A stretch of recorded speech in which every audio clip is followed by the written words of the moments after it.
Here are 10 game-breaking Hal-track secrets you probably had no idea about. Number 1. Leaning can make you invisible. Leaning is the action you perform by pressing either the Q or E buttons on your keyboard. If you press Q, you lean to the left. If you press E, you lean to the right. Simple. Now, since your character is right-handed, you probably came to the conclusion that it would be most optimal to pick each corner while leaning to the right. Well, that's not entirely true, and I'll show you why. Here, I had my friend Neve do a regular standing right side lean, then a crouched right side lean.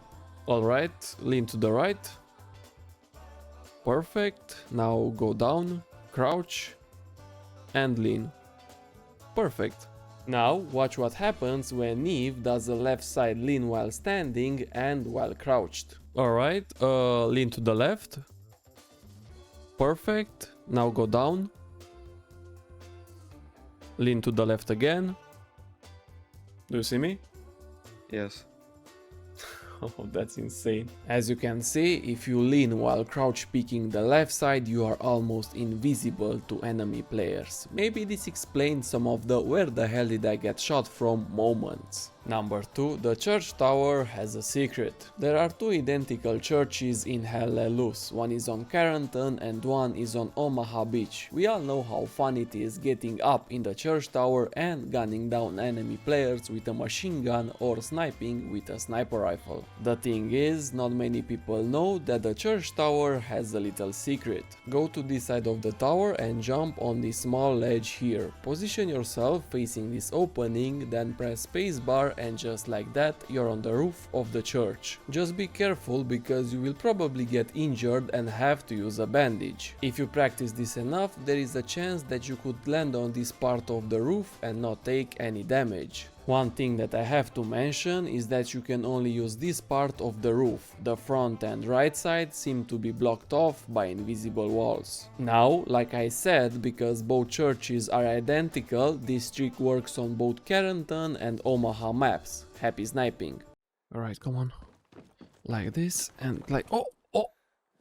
Yes, sir. Number 3. The window glitch. This glitch is well known between the veterans of the game, and it has been one of those things that splits the community in half, and I will tell you why that is after I show you how it's done. First things first, you have to find a house that looks exactly like this. Right now I'm on St. Mur-Eglis, and because the devs copied and pasted this exact model all around the map, I can guarantee that you will come across plenty of those houses. And this trick works in almost all of them. Side note, it also works on all of the other maps if you can find this exact house model. Get inside the house, then you have to go upstairs, line up with this window, run by pressing shift, then crouch and jump. Don't let go of the jump key and keep on wiggling around by pressing the WASD keys. It took me a few attempts to get used to the movement, but after a couple of minutes I could almost do it in my first attempt. Like I said, there are plenty of identical houses all around the map that you can use this glitch in, but this is the last one I'm going to show you. You will have to find the other ones for yourself. Now, before I get into why this glitch is more or less controversial, you need to know that there have been people that got banned on different servers for using it. Half of the players that know about it state that it's a game exploit and the developers should make it impossible to take advantage of or stop it in any way, shape or form. The other half of the player base states that in realistic scenarios it is well documented that soldiers, when they could, used rooftops to their advantage. This glitch has been in the game for a very long time, and if it's such a big issue, I'm surprised that it has not been fixed yet. Who knows, maybe after this video it will. I guess at the end of the day the devs should decide if it is an exploit or if it's something that the players should be able to use to their advantage. What are your thoughts? Number 4. Safer outposts or inposts. If you don't know what an outpost is, well, basically it's a spawn point that only squad leaders can place down, and it enables the rest of the squad to spawn on it. Pretty simple stuff. Outposts are very useful because they can be placed anywhere on the map, even in enemy territory, and unlike garrisons, they cost 0 supplies to build. This is all pretty common knowledge, but what many people don't know is that you can build outposts inside houses and buildings. If I ever have to put down an OP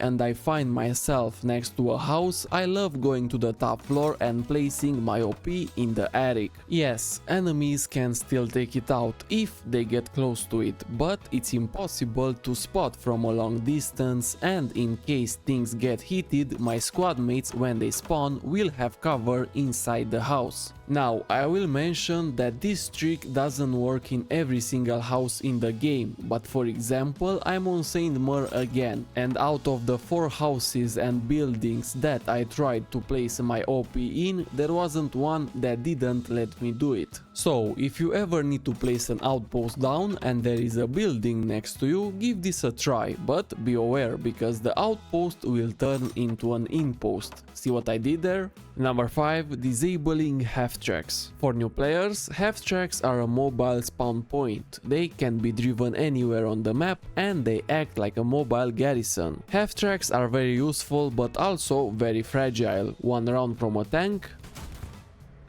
or one shot from a bazooka can blow them up instantly. But what can you do if an enemy half-track is coming straight towards you and you don't have a bazooka nor a friendly tank nearby to take it out?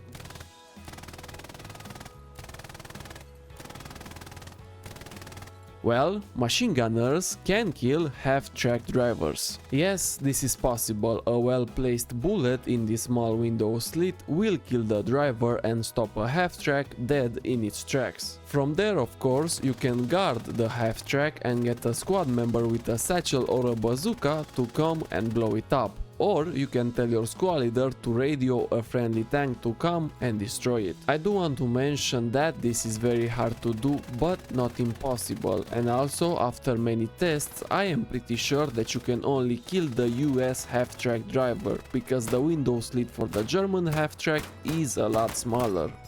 Number 6. Half-track machine gun cover. Since we are on the subject of half-tracks, I want to share with you one more tip that I recently found out myself. If you ever find yourself using the half-tracks mounted machine gun, just know that in case you start taking fire, there is a way to take cover without getting off the machine gun. Simply press Ctrl on your keyboard and your character will drop down inside the half-track. I have to give credit to the Reddit Hellelus community because there is where I found this feature. Here is what the animation looks like from the outside. I've showed this trick to a few of my friends and they were pretty surprised that this is even a thing. Did you know about it? Number 7. Hoppers. You may ask yourself, what is a hopper? Well, this is a hopper, and like the houses that we talked about earlier, they are an asset that is found on almost every single map in the game. Veterans know that a few years ago, with a bit of skill, you could have easily parkoured your way up and inside this hopper. Well, because the devs nerfed vaulting, this does not work anymore, right? Not really, there still is a way to get inside the hoppers, but it requires a transport truck or a supply truck to do it. Alright, so your goal is to jump on that piece of wood there, and the easiest way to do this is by simply putting a supply truck or a transport truck next to it. Jump on the piece of wood and try to latch on to this corner here. Just like that. And you're inside.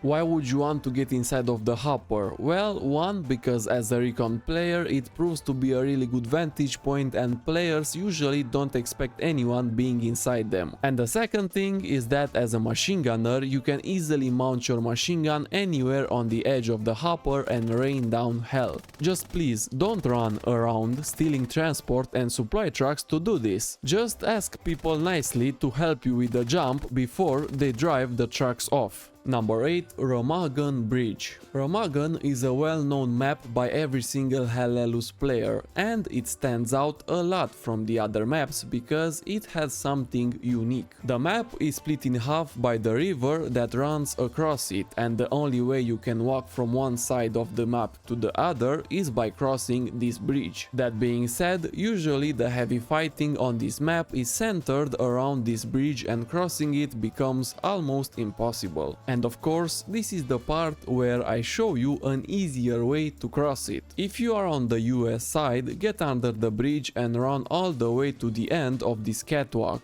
Then jump on this rail and dive straight in the water. Keep on going forward and also keep on jumping. Once you are no longer drowning, you are good to bandage. From here, as a squad leader, you can place an outpost and unleash hell on the enemy team. If you are on the German side, sadly you can't use the catwalk under the bridge because it is too far away from the shore and you will drown. But you can jump from the top of the bridge in the water and you will be fine. Enjoy!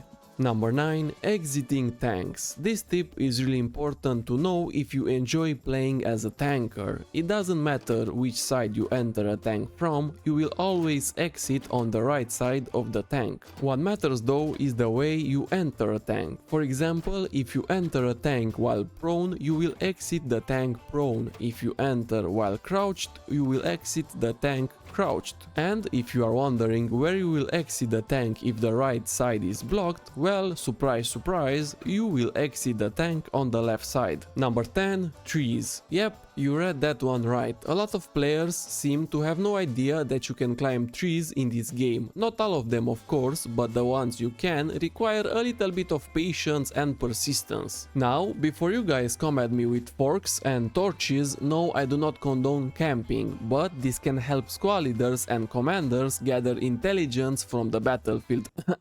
This video would not have been possible without the help of my friend Neve, so if I could see some thank you Neve comments down below, I would really appreciate it. Also, if you guys want more videos like this one, be sure to mention that down below. Have a good one.